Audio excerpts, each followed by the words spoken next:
I don't have enough discipline to do that. I don't have the discipline. Don't have the willpower. I don't have the willpower to achieve my goals. And that is an error, an objective falsehood, that discipline is a character trait.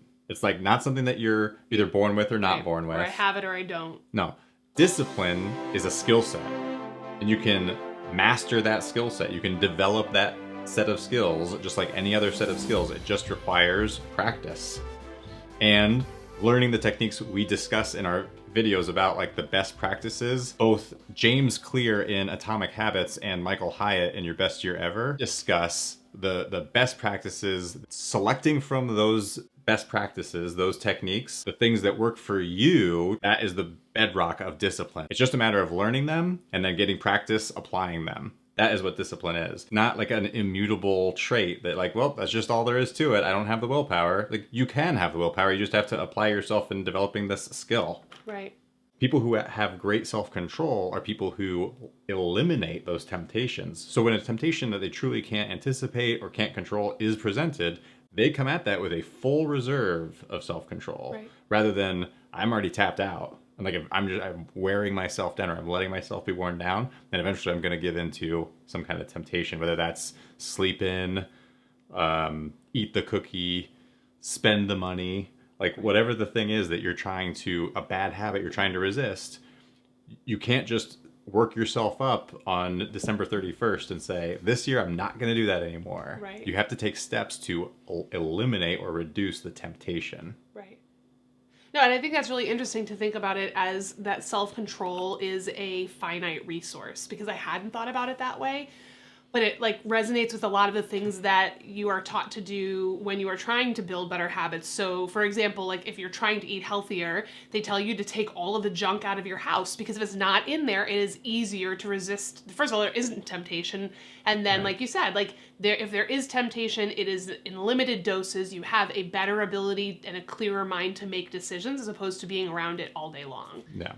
I mean, and the interesting thing is, right, the Latin root of the word discipline is to teach. That's what it means. And so it's not something that you are born with, but it's the process of teaching yourself that skill is discipline in and of itself. Practice that you can develop and hone so that you become a person who has great self-control, or from the outside, that's how it will appear.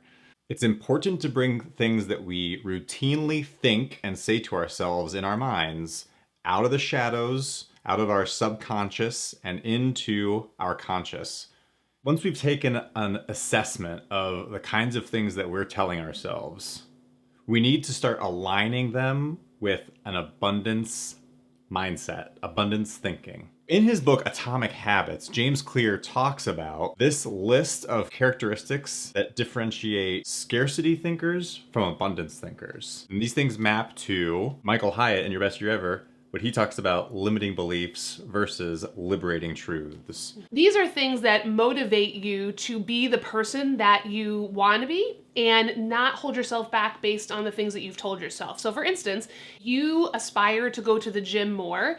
You may tell yourself, I am a healthy and fit person. One way that this worked for me this year is I found that I was really struggling with committing to things. So I like to say yes to everything, and then in the moment I would get anxiety and I would maybe stop and I wouldn't go. And so what I recognized was that was actually inhibiting some of the relationships in my life that were really important to me. And so I started to tell myself at the beginning of the year, I am someone who follows through on commitments no matter what.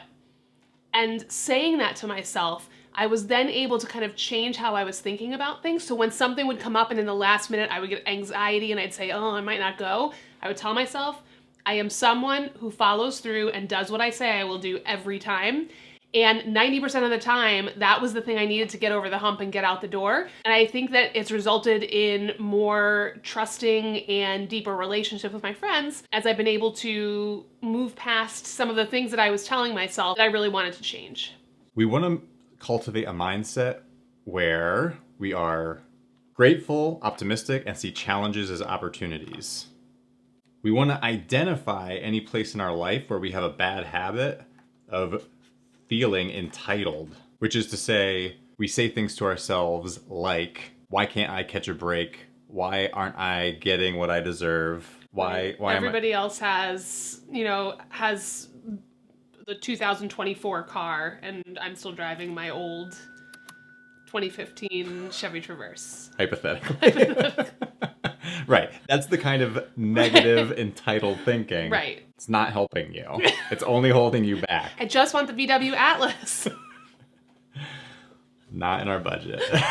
So to start practicing our abundance mindset, join us in the comments below and share something that you're grateful for. And obviously, if we are expecting bad things to happen, if we are pessimistic about the future, then we're gonna find things to feel negatively about. Like, you find what you're looking for. There is truth to that psychologically. So if you're cultivating pessimism, things will seem to turn out poorly for you. Right. And it is a result of the mindset that you are cultivating. And similarly, if you see challenges as simply obstacles, something holding you back, and something that is like an undeserved, like, woe is me as your reaction to a challenge, then that is going to prevent you from overcoming that challenge. Seems a little too like simplistic and trite, and like, no, obstacles are obstacles. Why would I think about them as opportunities? Right. But the winning mindset, the success mindset, is to say, no, when I am confronted by a challenge, you think, when I get through this, when I accomplish my goal, this is going to be part of the story of what I had to overcome to achieve it. Right. I highly recommend that you check out NPR's How I Built This with Guy Raz. The whole arc of every show is, here's this person, they had this great idea, things were, they were working on it, something terrible happened, maybe multiple terrible things happened, and then how they overcame that. And these are like big name companies that you have absolutely heard of. And so when you start to listen to that over and over again, I think that it has been a big factor in shifting me towards challenges as opportunities. The other thing is, as we discussed in our video on the Valley of Despair, is a lot of what's happening here with how you see challenges is you recognize part of achieving my goals is pushing through this Valley of Despair. Right. And we only see in successful people, they only become famous and successful after they've gotten through the Valley of Despair. Right. And so you might just think like, oh, it just happened for them. They were just lucky, or like they were just, any number of things that you tell yourself about how, like, especially if you have that entitled mentality, is you're like, oh, like, I just can't catch a break. That guy's so lucky. Right. But what really happened is really rocky roads, that Right. like really difficult challenges that people have to overcome to achieve that success. I am a person who overcomes challenges. And if you can put yourself in that mindset, then when things come your way, it's going to be easier for you to step over and continue on your journey.